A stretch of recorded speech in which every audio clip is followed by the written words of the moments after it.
I did it again. I am a fool. I am a fool.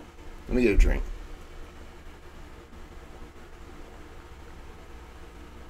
Oh my goodness. Iced tea. Delicious. All right. I had to fix a sink. Not a sink. I had to fix a broken water pipe going to the dishwasher today underneath the sink. And it's not as fun as you'd think. We cut the pipe, put this fitting on, I got everything going, just kept leaking. We had to run an hour to the hardware store there and back to get everything.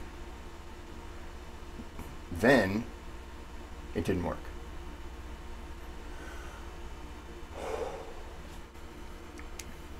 Had to run back because we had to cut more pipe.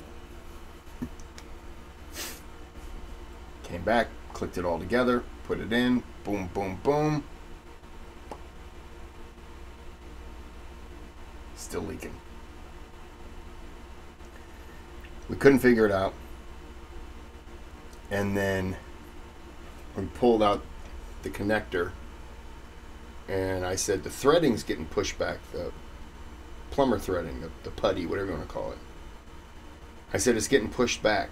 So we took it off, rewrapped it, got it nice and tight, stuck it in there, wrenched, got it tight, stopped leaking. We worked on it from 10:30 until 3 o'clock with 2 hours just driving and then getting stuff, coming back. It wasn't as bad if there was a hardware store closer to me. But,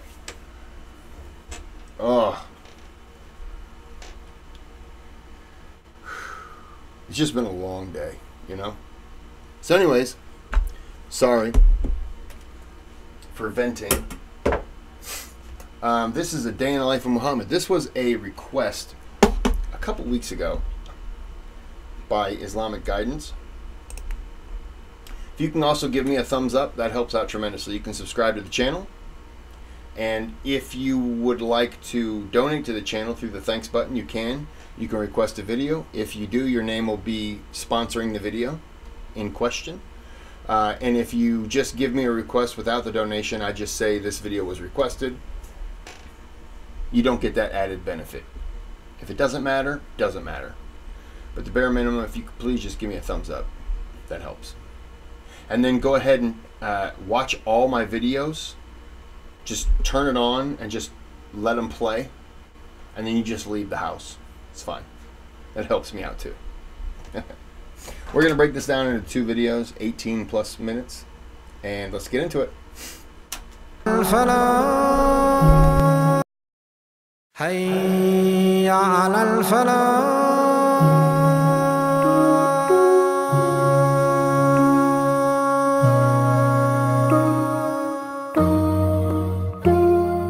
The schedule of the Prophet ﷺ, a day in the life of Rasulullah ﷺ. How is it that the Prophet ﷺ used to organize this very, very blessed life of his? We know that without a doubt and by far, the Prophet ﷺ was the single most accomplished man in the history of humanity. So how did his day go? Prior to Fajr, the Prophet ﷺ, like all of us, would be sleeping. Asleep, before which the Prophet ﷺ had already been up. He was in Qiyamul Layl prior to that, right? But after Qiyamul Layl, when there's only 1/6 of the night left, the Prophet ﷺ would take that opportunity again to get a few more minutes of sleep within his night. So now he wakes up. And before he wakes up, he hears the adhan of Fajr. Bilal radiallahu ta'ala anhu, he makes the adhan. The Prophet ﷺ, immediately after he gets up, what does he do? He gets the siwak and he starts to brush his teeth. Before he would go to sleep, alayhi salatu wasalam, he would keep the siwak right next to him. He would place it, and then as soon as he gets up, he brushes his teeth, and then he makes the dua. that all of us make when we wake up. After that, as he's hearing the adhan, he's done brushing his teeth, the Prophet ﷺ would now start to follow along with the mu'adhin as well and reply to the mu'adhin. Now the Prophet ﷺ, he makes another dua after the adhan. But now he makes his wudu, and perhaps if needed, depending on the night, of course this would be different from night to night. And then while he's still in his house, the Prophet ﷺ would pray 2 rak'ahs of Fajr, and he would make them very, very short. So much so that the onlooker would say that did the Prophet ﷺ even read the Fatiha within these 2 rak'ahs or not? That's how short those 2 rak'ahs would be. Okay? Getting prepared for Fajr. Then he exits the house. Again, the Prophet ﷺ starts to make the dua of exiting the home. Then as he's walking towards the masjid, the Prophet ﷺ makes the dua that he had taught us to walk towards the masjid. Then when the Prophet ﷺ enters the masjid, yet again he makes another dua. Bilal recognizes that the Prophet ﷺ is here. Immediately, Bilal, he starts to make the iqamah now. So now the Prophet ﷺ walks forward, and as I said, depending on the day, he would have made a ghusl, and depending on the day, he would have just done wudu. So now, sometimes the Prophet ﷺ would walk into the masjid and his hair are still wet from the ghusl that he'd done. That the Prophet ﷺ was intimate with his spouse at night time. That even then, the Prophet ﷺ, he's not bothered by this reality, because intimacy is not a bad thing. And there's no shyness within this. The Prophet walks in with the water dripping from his head, alayhi salatu wassalam. And sometimes what would happen is even more than this. Sometimes he would walk into the masjid and he would have forgotten to make his ghusl. So when he walks in, he realizes before he starts to say Allahu Akbar that I forgot to make my ghusl. He would then go back home, make ghusl, come back out. Now it's very evident that the Prophet ﷺ needed to make ghusl. But even then, the Prophet ﷺ, the shyness wouldn't stop him from following the truth, and that is that a person has to purify himself before he meets Allah Rabbul Izzati wal Jalal. Now the Prophet ﷺ starts Salatul Fajr. Salatul Fajr for Rasulullah ﷺ is one of the longest prayers of the day. With the people, this is the single longest prayer, even though it's only 2 rak'ahs. But this is the time that the Prophet ﷺ is going to read from 60 to 100 verses of the Quran. And specifically in the day of Jumu'ah, the Prophet had a practice of reading Surah Al-Sajdah and also Surah Al-Insan. So 1 rak'ah would be Surah Al-Sajdah and the other one would be Surah Al-Insan. Every other day, it would be different practices. Then after he finishes his prayer, sallallahu alaihi wasallam, he does more dhikr again. So now he does the adhkar that come after the salah. And during the adhkar of the Prophet ﷺ, the servants of the different families in Medina, they would bring pots and jars to the Prophet ﷺ. As he's making dhikr, he would place his blessed hand within the jar and then they would walk away. This hadith is in Musnad Ahmad and it's authentic. Now the day of the Prophet begins. He's done his adhkar after salah, and he's also done he's done his prayer, he's woken up, he's ready. Now the Prophet ﷺ takes this opportunity. This is one of the main portions of the day of the Prophet. He takes this opportunity and he gives a little bit of a lesson to the Sahaba. The Prophet ﷺ, his companions were like in a village around him. So every single moment that he had, he would pick out moments that he felt that the Sahaba would be willing to listen. He would give them a little bit of admonishment. He would give them words of goodness. This would be one of those moments in the day of the Prophet ﷺ. Not very long, very brief, very concise. Then he would also take the opportunity to ask about if there's anyone sick who's not here today. If there's anyone who has had someone that's died and they have a janazah. So he would say, is there anyone sick that I can go visit? Is there anyone who has died whose janazah I can go and pray upon? Because the people, the Sahaba, would obviously feel very honored when the Prophet ﷺ would come and pray janazah upon one of their deceased.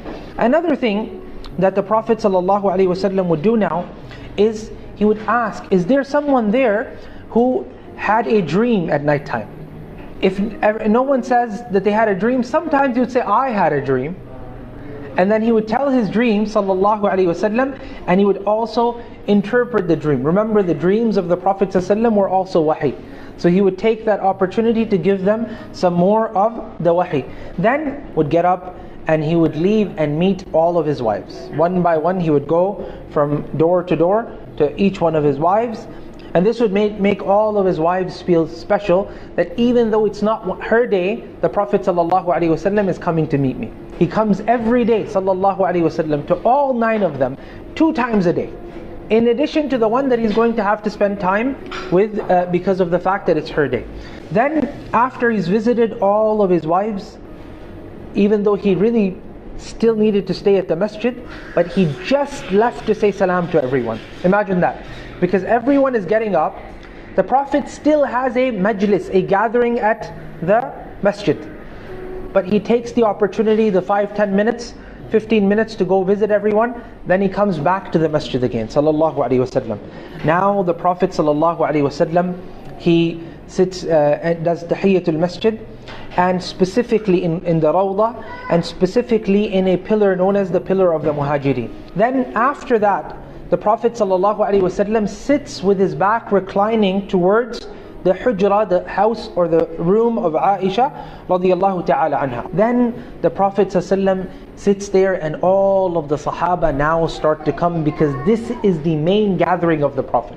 Throughout his entire day, this is that one gathering that he almost regularly used to have. So this shows you that the Prophet would make himself available, and everybody knew the time that the Prophet ﷺ would be available. So now the Prophet ﷺ sits. So similarly, in the gatherings of the Prophet ﷺ, depending on the day, there was more people sometimes, there was less people other times. If there was less people, then they would gather in front of the Prophet ﷺ in a circle. So the Prophet can focus on everyone. If there's a lot of people where the circle is not possible, so then they would line up in 2 lines before the Prophet. One to the right of the Prophet, one to the left of the Prophet ﷺ. Why? Well, because the person that's the questioner now is close enough to hear, and once he leaves, then the next person can come in very, very easily as well. And in this gathering and all other gatherings, the Prophet ﷺ had a very distinct way of teaching. Some of the ways would be that the Prophet ﷺ would ask a question. Instead of directly initiating the conversation, the Prophet ﷺ would say, "Should I not tell you of this issue? Do you want to hear about this?" So if they say yes, now they're ready to listen. So then the Prophet ﷺ would speak. Sometimes the Prophet ﷺ says, "Should I even talk to you or not?" In one incident, the Prophet ﷺ actually said, he's with the Sahaba, he said, "I'm not sure, should I tell you a hadith or should I stay quiet?" So they said, "If you have something good to share with us, O Prophet of Allah, do so. And if it's otherwise, then Allah and His Messenger know best." And in some cases, the Prophet ﷺ would ask them a question, "Do you know such and such?" Sometimes the Prophet ﷺ would take one sentence and repeat it 2 or 3 times, because he can feel that someone may not be paying attention, or it needs to be reiterated. So the Prophet ﷺ would do that 3 times. This was a common habit of the Prophet. He would also use, the Prophet ﷺ would also use diagrams. So the Prophet ﷺ would draw the diagrams in the sand.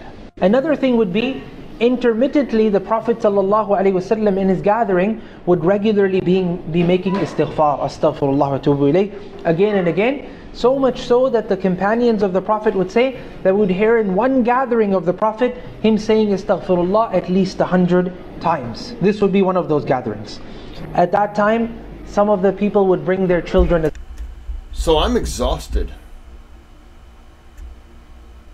Did he ever take a break? Play some video games?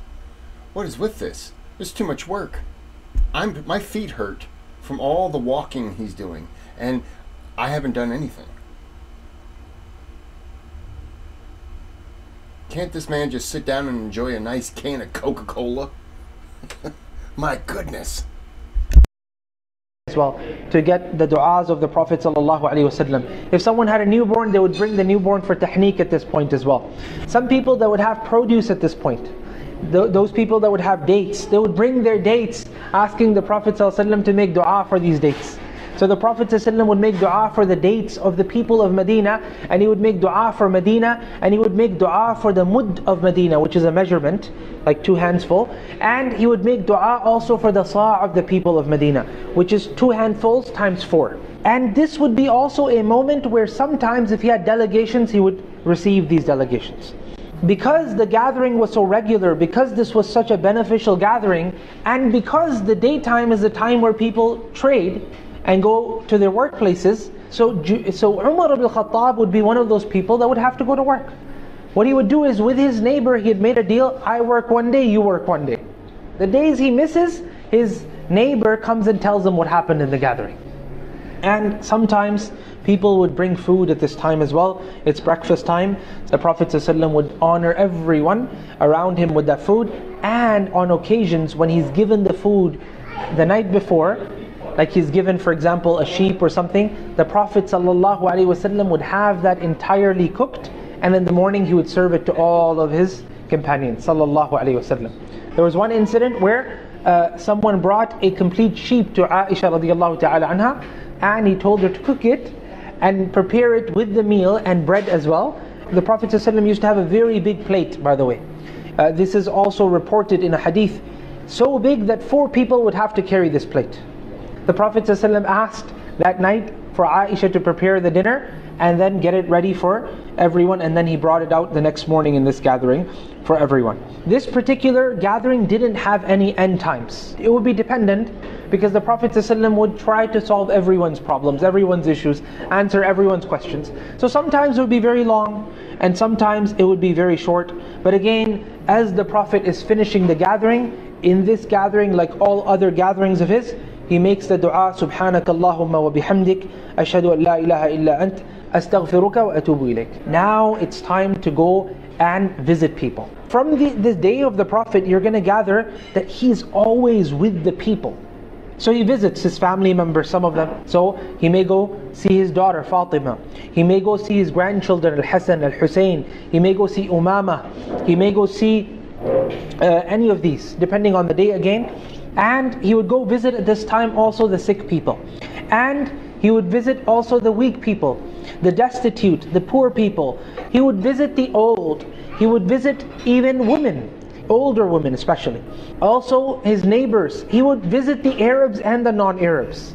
Why? Because that society, they had some people who had migrated, some Persians had migrated. So there was one Persian man who lived close to the Prophet ﷺ. He had very good food he would make, okay? And the smell, the Persian food smell, would be all across the neighborhood. Now, in the process of walking around, obviously there was a certain adab of the Prophet that he would also practice in the process of walking around. One of the things he would be a very fast walker, sallallahu alaihi wasallam. It's as if he is coming down a mountain, and in the street he would smile at everyone he would see.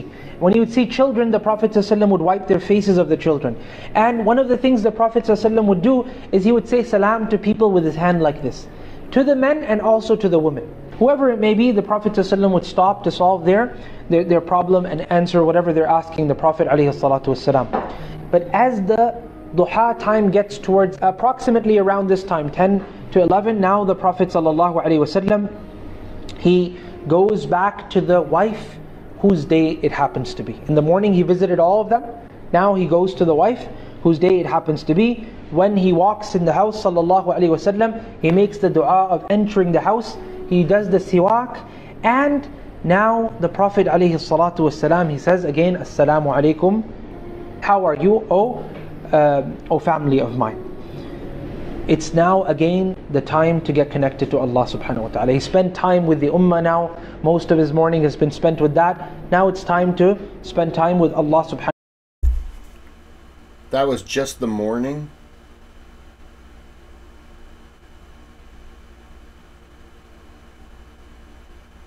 Nice green dot on your nose, stupid.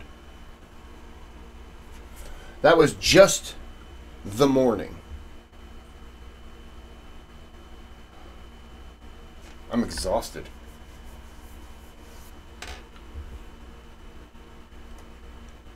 All this walking around and all this stuff, it's making my back hurt.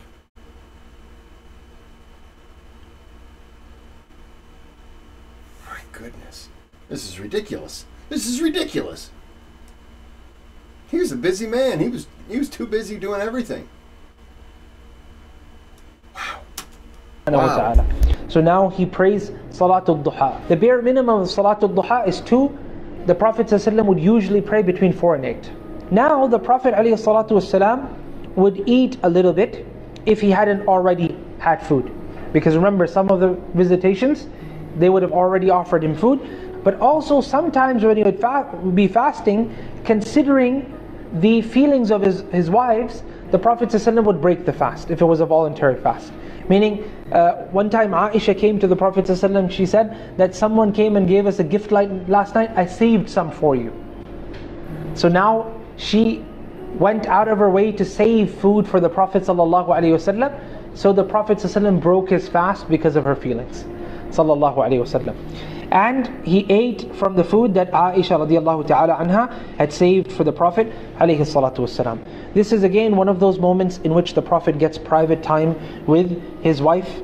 And perhaps during this time, some of the women from the city, they come to meet the Prophet because they don't want to go in the morning majlis. So they come to the Prophet knocking his door in the presence of his wife.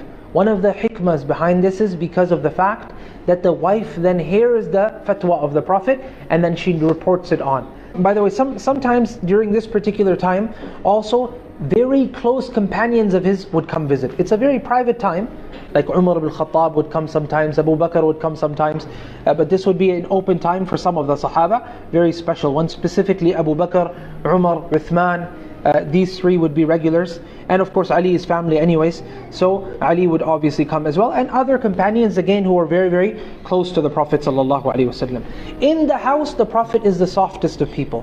The Prophet ﷺ is the most generous of people. The Prophet ﷺ laughs, he smiles. The Prophet ﷺ, as the hadith goes, the Prophet ﷺ is serving his family, but not always. Meaning when he's at home, those times during in which he happens to be home.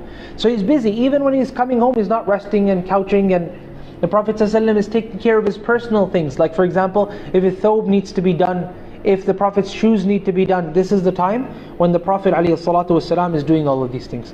After he does these, again the Prophet is a master at organizing his time. So he breaks things down over different days. He can't be doing everything every day, because he also does qaylula, and this qaylula he never misses. It would be that way that he would be able to energize himself to meet Allah subhanahu wa ta'ala later on at night, in qiyamul layl.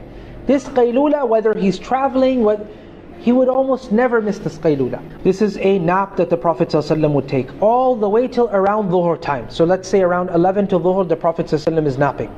By the way, during this time, the Prophet would only be with his wives, or whilst he happens to be in Medina, he would go sometimes to Sulaim's house. He started taking the mattress and she tried to take the sweat out of it. So the Prophet woke up while she's doing this. Okay? So the Prophet ﷺ said, what are you doing, Sulaim? She said, I'm collecting your sweat, O Prophet of Allah ﷺ. The Prophet ﷺ said, good on you. And sometimes, because it would be very good scent, so they would use it as itar, and they would also use it to do tabarruk as well. Then the Prophet would on Saturdays go to Quba. Even in Quba, while he's on a little bit of a travel, he would still do the qaylula. This time he would do the qaylula at Haram's house, who's also a relative, a mahram of the Prophet alayhi as-salatu was-salam. This is his day on whilst he happens to be in Quba. Now, dhuhr time of the Prophet ﷺ. During the dhuhr time, again, he's napping, so when he hears Bilal, the Prophet ﷺ gets up. He answers the mu'adhin as before dhuhr, or the 4 rak'ahs before dhuhr. Then the Prophet ﷺ takes this opportunity. Normally they bring the grandchildren to the Prophet at this time, before dhuhr.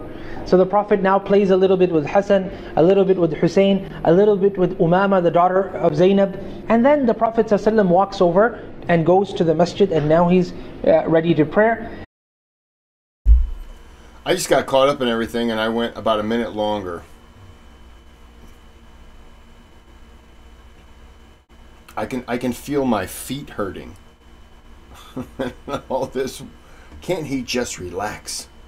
My goodness. How come no one out there has given that man a Pepsi? Huh? Said, hey, sit down. Wow. He was a busy boy, wasn't he? Okay, well, this is part 1. He doesn't slow down, does he? He probably gets more energy once he's eaten. I did not expect. I was told he led quite a life in terms of day to day.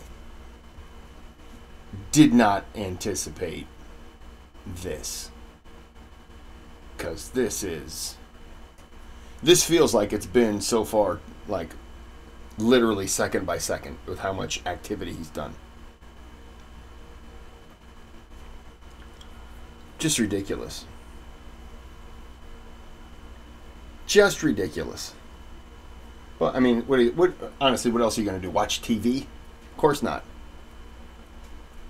Books weren't exactly rolling in from all over the world. He wasn't flipping through the radio. So, yeah, I understand. More active. I get it. I'd probably be the same way, It's just a fact of life back then. Okay. Until next time, for part 2, have a good day, have a good night.